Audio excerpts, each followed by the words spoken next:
بسم اللہ الرحمن الرحیم۔ السلام علیکم۔ ناول اسکاٹش میں خوش آمدید۔ ہمارے آج کے ناول کا نام ہے وہ ایک ایسا شجر ہو اور اس کی رائٹر ہیں فرحت اشتیاق۔ جو لوگ میرے چینل پر نئے ہیں چینل کو ضرور سبسکرائب کیجیے، ویڈیو کو لائک اور شیئر کرنا مت بھولیے گا۔ چلیں شروع کرتے ہیں آج کا ناول۔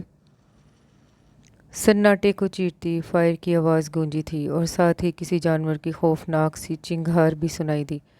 وہ جو پہلے ہی حواس باختہ سی ڈری سہمی نظروں سے ارد گرد کا جائزہ لے رہی تھی، اس اچانک افتاد پر بے ساختہ بوکھلا کر ایک طویل و عریض چیخ اس کے منہ سے برآمد ہوئی۔ پھر اس چیخ کا گلا بڑی بے دردی سے اس کے منہ پر ہاتھ رکھ کر گھونٹ دیا گیا اور ساتھ ہی انگریزی میں نہایت شفاف لہجے میں کہا گیا، خبردار کوئی حرکت کی یا آواز نکالی تو جان سے مار دوں گا۔ اور وہ بیچاری تو پہلے ہی اتنی سہمی ہوئی تھی، باقی کسر اس کے شفاف لہجے نے نکال دی۔ اس سے تو خوف کے مارے پیچھے مڑ کر یہ تک نہ دیکھا گیا کہ اسے دھمکانے والا جلاد آخر ہے کون۔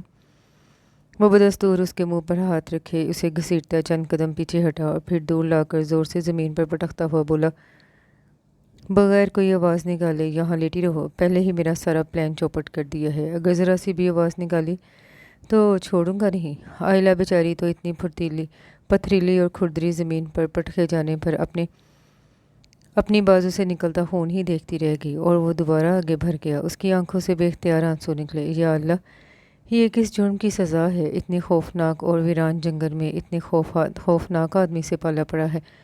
یا اللہ مدد فرما۔ وہ خاموشی سے آنسو بہاتی اپنی چوٹی سے ہلا رہی تھی جب وہ واپس آتا دکھائی دیا۔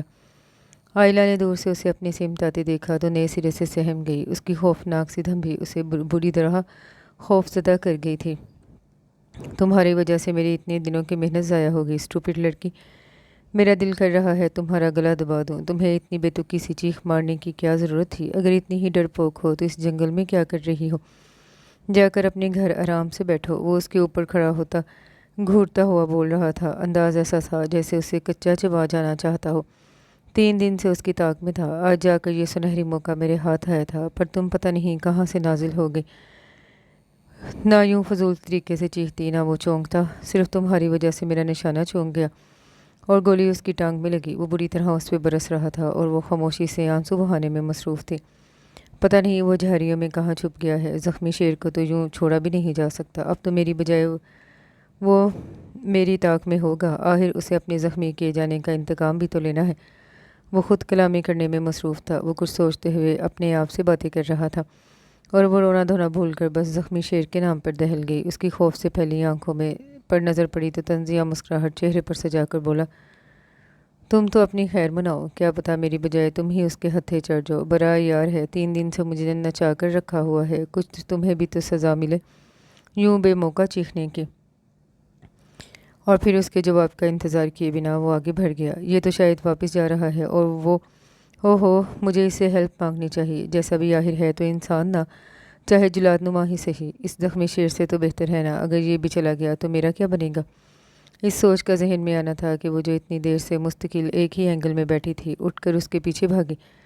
چیخ کر اسے قصداً آواز نہیں دی کہ وہ پہلے ہی اس کے چیخنے پر چڑا ہوا تھا۔ وہ بڑی سست روی سے چل رہا تھا، اس لیے آئلہ نے 2-4 سیکنڈ میں ہی اسے جا لیا اور پھولی ہوئی سانس سے اس سے مخاطب ہوئی، دیکھیے میں یہاں راستہ بھول کر آ گئی ہوں، آپ کی بڑی مہربانی ہوگی اگر آپ میری مدد کر دیں تو۔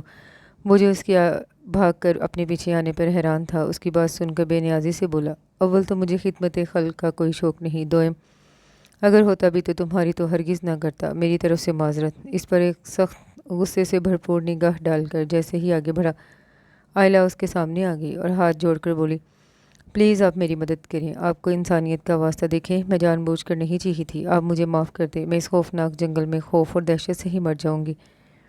اس کے سامنے وہ ہاتھ جوڑے کھڑی تھی، آنکھوں میں التجا تھی۔ وہ 2-4 منٹ اسے گھورتا رہا، پھر آگے بڑھتا ہوا بولا، آؤ۔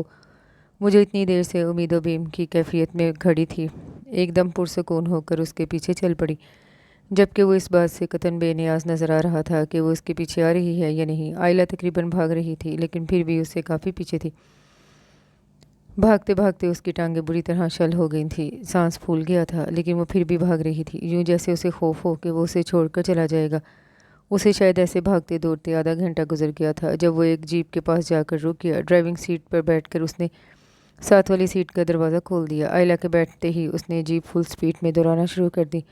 اسے شاید ہر کام تیز رفتار کرنا پسند تھا، تیز چلنا، تیز گاڑی چلانا اور تیز آواز میں بول کر سامنے والے کو دہلانا۔ اس کی طرف تو اس نے سرسری نظر سے بھی نہیں دیکھا تھا، جبکہ وہ چوری چوری کتنی بار اس کی طرف دیکھ چکی تھی۔ بلیک جینز، بلیک ہی جیکٹ، لانگ شوز، کندھے سے لٹکتی رائفل، جیکٹ کی جیب میں ٹھونسا ریوالور اور پینٹ کی جیب میں عرصہ خنجر۔ وہ شاید کوئی پروفیشنل شکاری تھا، اس لیے 11 کی جیپ چلانے کا انداز اور اس کے چہرے کے تاثرات بتا رہے تھے وہ اس جگہ اور یہاں کے حالات سے مکمل آگاہی رکھتا ہے۔ آئلہ کے دل کو کچھ اطمینان ہوا۔ شکر ہے درست بندے کے پاس پہنچ گئی، اگر یہ بھی میری طرح انجان آدمی ہوتا تو میں تو گئی تھی کام سے۔ وہ اس کا مکمل جائزہ لینے کے بعد سوچ رہی تھی۔ اسی وقت جیپ ایک جھٹکے سے رکی۔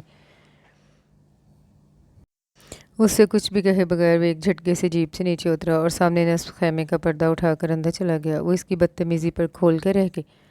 اتنا بےہودہ اور بدتمیز انسان ہے نا، اگر مدد کر ہی دی تھی تو کچھ انسانیت کا ثبوت تو دے دے۔ وہ وہیں جیپ میں بیٹھی جل رہی تھی۔ جب یوں ہی بیٹھے بیٹھے 10-15 منٹ گزر گئے، وہ دوبارہ باہر نہ نکلا تو مجبوراً وہ خود جیپ سے نیچے اتری اور بن بلائے مہمان کی طرح خیمے میں داخل ہو گئی۔ اسے اپنی بے شرمی پہ سخت تاؤ آ رہا تھا، لیکن حالات کا تقاضا تھا کہ گدھے کو باپ بنا لیا جائے، اس لیے اس نے چہرے کے تاثرات بھی دوستانہ رکھے۔ اور اس کا خیمہ کیا تھا؟ پورا لگژری بیڈ روم تھا۔ کم از کم اس نے زندگی میں جتنے خیمے دیکھے تھے ان سب سے مختلف تھا۔ پورا خیمہ تو وال ٹو وال کارپیٹڈ تھا، میرون کلر کا دبیز اور آرام دہ قالین جس پر سبز و سنہری پرنٹ تھا، سنگل فولڈنگ بیڈ جس پر ہلکے نیلے رنگ کی چادر بچھی تھی اور سائڈ پر فولڈنگ چیئر رکھی تھی۔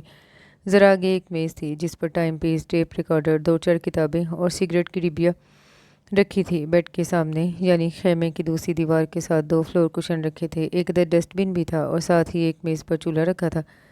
اسی میز پر 2-4 برتن اور کچھ کھانے پینے کا سامان بھی نظر آ رہا تھا۔ یا الہی، یہ کوئی نواب صاحب ہیں یا شکاری؟ اتنے شاہانہ انداز میں تو کسی کو شکار کرتے نہیں دیکھا۔ یہ صاحب تو لگتا ہے یہاں مستقل قیام فرماتے ہیں۔ وہ اس کی آمد کا نوٹس لیے بنا اپنے لیے چائے بنانے میں مصروف تھا۔ جب چائے بن گئی تو آرام سے فلور کشن پر ٹانگیں پسار کر بیٹھ گیا اور سپ لینے لگا۔ اپنی اتنی انسلٹ پہ اسے غصہ آ رہا تھا، لیکن کوئی اور جائے پناہ نہیں تھی، اس لیے مجبوراً خود کو گھسیٹتی وہیں قالین پر سمٹ سمٹا کر بیٹھ گئی۔ وہ بڑی مشکل سے خود کو سمجھا رہی تھی اور اپنی انا اور اونچی ناک کو تھپک پک کر سلا رہی تھی۔ ذرا سوچو، اگر یہ نہ ملتا تو کیا ہوتا؟ وہ زخمی شیر تو کب کا مجھے چیر پھاڑ چکا ہوتا۔ ان حالات میں اس کا ملنا بھی غنیمت ہے۔ وہ مسلسل خود کو سمجھا رہی تھی اور وہ بڑی خاموشی کے ساتھ اسے خود سے جنگ کرتے دیکھ رہا تھا۔ جب چائے پی چکا تو وہیں فلور کشن پر سر رکھ کر لیٹ گیا۔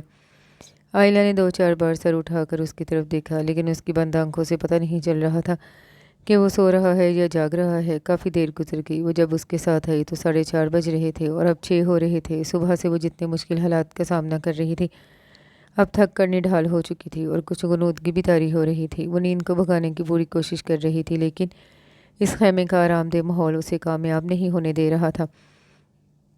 اس کا دل چاہ رہا تھا وہ ایک کپ چائے بنا کر پی لے، لیکن ایسا کرنا اس کے لیے جوئے شیر لانے کے مترادف تھا، اس لیے خود پر ضبط کیے بیٹھی رہی اور پھر نہ جانے کب بیٹھے بیٹھے ہی سو گئی۔ گھٹنوں میں منہ دیے وہ گہری نیند سو رہی تھی جب اچانک کسی چیز کے گرنے سے اس کی آنکھ کھل گئی۔ ایک دم ہڑبڑا کر سر اوپر اٹھایا اور نیند سے بوجھل آنکھیں کھول کر دیکھا تو وہ چولہے کے پاس کھڑا نظر آیا۔ شاید اس کے ہاتھ سے کوئی برتن گرا تھا۔ آئلہ نے گھڑی کی طرف دیکھا تو وہ 9 بجا رہی تھی۔ وہ جب سے آئی تھی اسی زاویے پر بیٹھی تھی، ٹانگیں بری طرح اکڑ گئی تھیں، ہاتھ پاؤں ٹھنڈے برف ہو رہے تھے۔ اچانک اسے محسوس ہوا اسے شدید قسم کا چکر آ رہا ہے۔ وہ ٹانگیں سیدھی کرنا چاہ رہی تھی، شدید کمزوری کے باعث ایسا بھی نہ کر پائی۔ اسے خیال آیا اس نے صبح سے ایک قطرہ پانی کا نہیں پیا اور اگر تھوڑی دیر اور کچھ نہ کھایا پیا تو وہ بے ہوش ہو جائے گی۔ اتنی سخت بھاگ دوڑ اس نے کب کی تھی زندگی میں، وہ بھی خالی پیٹ؟ لہذا اس کا نڈھال ہو جانا فطری تھا۔ وہ اوپنر سے ٹین ڈبہ کھول رہا تھا، پھر شاید اس نے اس میں سے خشک مچھلی کے ٹکڑے نکالے اور فرائی کرنے لگا۔ بھوکے پیٹ کو کھانے کی خوشبو نے پاگل کر دیا۔ وہ ندیدوں کی طرح اس کی طرف دیکھتی رہی۔ وہ تو یوں لگ رہا تھا جیسے یہاں اکیلا ہو، اسے اس کے وجود سے کوئی سروکار نہیں تھا۔ شاید اپنے خیال میں وہ اسے اپنے ساتھ لا کر کافی سے زیادہ احسان کر چکا تھا، لہذا مزید کسی مروت اور مہمانداری کی ضرورت نہیں تھی۔ اس لیے اس کی طرف ایک دوستانہ مسکراہٹ تک نہ پھینکی اور اپنے کام میں مصروف رہا۔ مچھلی فرائی ہو گئی تو بریڈ کے ایک سلائس پر مچھلی اور دوسرے پر چیز سلائس رکھ کر 3 سینڈوچز تیار کیے، انہیں بہت پیار سے پلیٹ میں رکھا اور اپنے لیے ایک کپ میں کافی مکس کرنے لگا۔ جب کافی تیار ہو گئی تو دونوں چیزیں لے کر وہیں اس کے پاس فلور کشن پر آ کر بیٹھا اور بولا،